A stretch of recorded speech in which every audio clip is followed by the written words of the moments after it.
ఉప్పు దీపం పెట్టండి కష్టాలన్నీ తీరిపోతాయి అని. ఉప్పు దీపం ఎవరు పెడతారు? ఎందుకు పెట్టాలి? దేనికోసం పెట్టాలి అని అంటే, ఏ కుటుంబంలోనైతే కన్నీళ్లమయమైనటువంటి జీవన ప్రయాణాలు కొనసాగుతున్నాయో, ఏ కుటుంబంలోనైతే బిడ్డల తల్లిదండ్రుల మాట వినకుండా పెడదారను పడుతున్నారో, ఏ కుటుంబంలోనైతే ఇంటి యజమాని అప్పులు పాలైపోయి అవమానాలు ఎక్కువగా ఎదుర్కొంటున్నాడో, ఆ కుటుంబం చెంతన ఒక ఉప్పు దీపంగాని పెట్టారనుకోసమా అద్భుతమే జరుగుతుంది.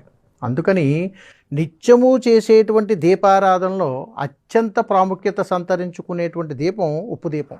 ఇది పెట్టడం వల్ల ఎలాంటి అరిష్టాలు కలగవు.